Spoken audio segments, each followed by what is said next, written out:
So, hello po, good morning po sa inyong lahat. So, ito po ay tutorial video na magagamit ninyo sa civil service examination and bilang may experience na din po na nakapag-take nun ng isang beses, ayan po, i-share ko din po sa inyo yung mga lumalabas talaga sa civil service examination. So, bago po ang lahat, kung gusto nyo pong ma-notify kung may bago akong videos, click nyo lang po yung subscribe para malaman nyo po kung may mga bago akong videos and kayo, ma-view nyo po ito kaagad. Kapag may mga tanong po, please mag-comment lang po kayo sa video para masagot ko po. Yan. So, mag-start tayo sa pinakakinalilituhan ng lahat. Paggamit ng there, there. So, magkakatunog sila. So, kahit ako medyo hirap sabihin sila. There. So, dahil magkakatunog sila, marami ang nalilito. Saan ba ito gagamitin? Paano siya gagamitin? So, ayan. Ito pong words na to, ito po ay halimbawa ng tinatawag nating homophones. Sila po ay halimbawa ng homophones. Kung natatandaan ninyo, may word din po ay natutunan nung high school na tinatawag nating homonyms. Diba? Homonyms. Ang homonyms po kasi ay words na may yun, ang mga homonyms po kasi natin is yung word na sounds alike, words that sound alike but have different meaning. Na lang po lagay ko sa different. We have different meaning, 'di ba? Sila yung mga salita na magkakatunog pero magkakaiba ng ibig sabihin. Yung homophones po ay isang uri lang ng homonym. So, isang uri siya ng homonym, isa siyang type of homonym. So, type siya ng homonym na na sounds, syempre, dahil type nga siya na sounds alike din. Sounds alike. Words that sounds alike but have different meaning. They have different meaning and different spelling.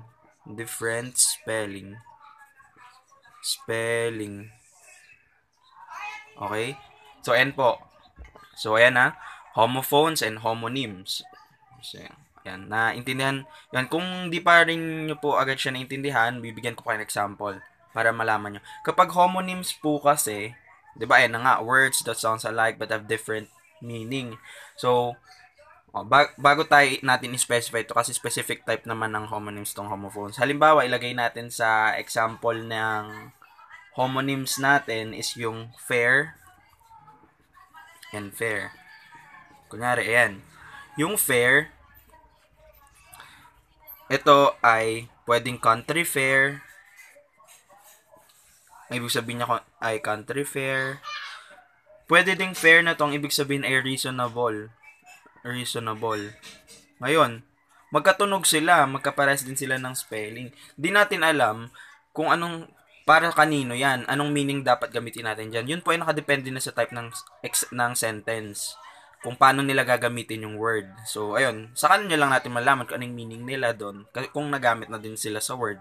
Kung ang meaning bang sinasabi niyang fair ay reasonable, kung ang ibig sabihin nun ay country fair, doon po natin malalaman. Ngayon, ang specific na type ng homonym ay yung homophones nga po na sinasabi natin. Sounds alike but have different meaning and different spelling. So, paano yan? Example po niyan is yung pear and pear. Yung pear po na ito, isa siyang uri ng prutas, 'di ba? It's a type of fruit. Yung pear na to, P-A-I-R, ay couple. So, ganun din. Magkatunog sila, halos magkatunog sila, pero magkaiba sila ng spelling. Ito ay P-E-A-R, ito ay P-A-I-R. So, ang isang pear, ang ibig sabihin ay fruit, yung pear, ang ibig sabihin ay couple. Sounds alike sila, pero iba yung meaning nila at magkaiba din sila ng spelling. Ang tawag po natin doon is homophones. Okay? Gets? Ngayon, mag-proceed na tayo dito sa there. There na to, Okay? There. Ito ay ginagamit sa iba't ibang way. Pwede as noun, lagyan natin asterisk. Kapag ginagamit po siya ng as noun, kapag ginamit mo yung there as noun, parang ipinapalit, ang ibig sabihin mo dito ay that place. That place. Parang yan ang gusto mong ipahiwatig. Kapag ginamit mo ang there as noun, ibig sabihin mo that place. Example nito, we moved away from there with high hopes of putting our children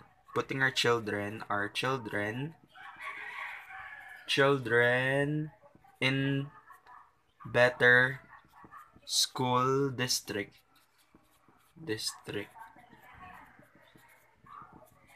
So, paano niya ginamit yung, ginamit yung there dyan. Parang, we move away, di ba? Kapag ginamit daw ang there as noun, ang ibig sabihin niya ay that place. So, we move away from there. Parang sinabi mo na, we move away from that place with high hopes of putting our children in better school district. Diba? Umalis kami sa lugar na iyon, parang yun ang pino-point out mo. With high hopes of putting our children in a better school district. So, yun. Kapag ginagamit siya as noun, ang ibig sabihin niya po ay that place. Yun. Yung there din po, pwede po natin siya gamitin as adverb. Kapag ginagamit naman po natin siya as adverb, parang ibig sabihin po, or ginagamit po natin siya as opposite ng here. Opposite of here, 'di ba? So, pwede mo po siyang gamitin doon. For example, the teacher instructed her students to sit there. Okay. Ngayon, ginamit niya yung there dito as opposite ng here para umupo, 'di ba? Kunyari, umupo dito, ang opposite noon umupo doon. So, 'yun yung ginamit niya. Ginamit niya there para doon. So, umupo doon. So, ayun. Inutusan daw ng teacher yung mga estudyante niya na umupo doon. So, kapag ginagamit ang there as adverb, ang ibig sabihin po nun ay yun po ay ginagamit as opposite of here. Okay? So, yan. Inutusan ng teacher yung kanyang mga estudyante na umupo doon. So, pwede siya gamitin as adverb. And kapag ginagamit siya nun, siya ay magiging opposite nung here. Okay. Pwede din po siya gamitin as pronoun. So, yung pronoun po yung panghalili sa noun, 'di ba? So, kunyari, tawag dito, ano pwede kong example? Example, are there opportunities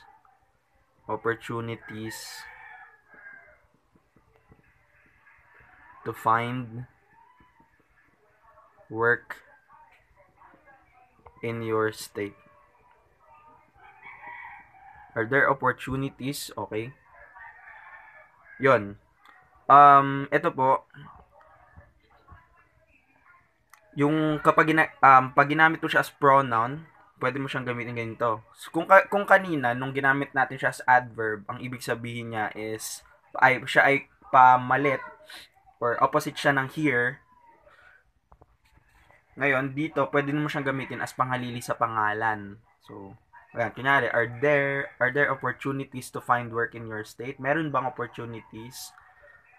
Meron na makakuha ba ng trabaho dun sa state or sa bansa ninyo? Ayun. So, pwede siyang gamitin as ganon. Hindi lang po kasi siya laging nire-refer as para sa place. Kasi alam natin, lagi sa place lang. Pero commonly, ginagamit siya talaga dun para sa mismong place. Pero ayun, yun. Ngayon nga po, natuklasan natin na pwede pala siyang gamitin sa tatlo. Pwede siyang gamitin as noun. Kung as noun siya, ibig sabihin that place. Kapag as adverb, ginagamit naman natin siya na tawag dito, panghalili dun sa opposite of here.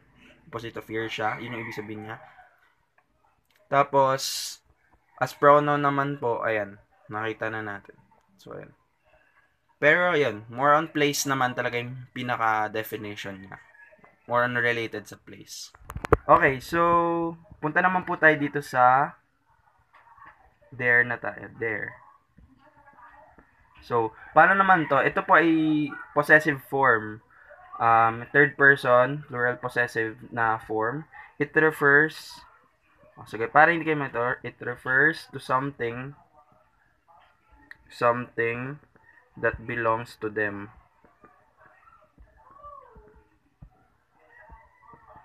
O yun, or yung belongs to them. Yun yung pagmamayari nila. Halimbawa, example, the Smith family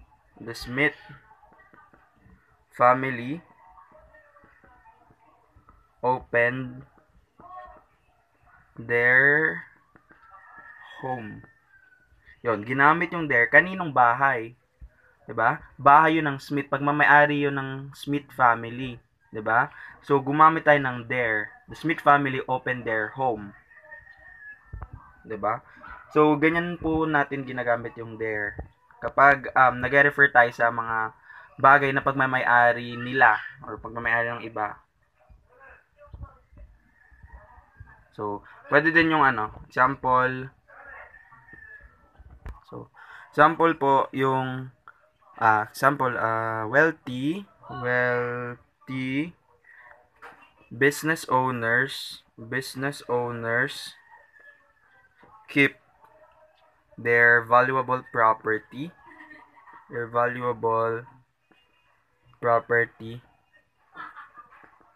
in safe deposit box. So, yun. Sino daw, yung pagmamayari nino, yung mga valuable property, pagmamayari ng wealthy business owners. So, wealthy business owners keep their, kanino yung mga valuable property sa mga wealthy owners. Okay, so gumamit tayo ng their para mag-refer sa something that belongs to them na hindi atin, belong sa kanila. Okay, so kunyari sa kanila, yan, kagaya nito, the Smith family opened their home. Kaninong bahay, tahanan ba yon? Sa Smith family yon. So, nire-refer, hindi naman natin sabihin na the Smith family opened our house.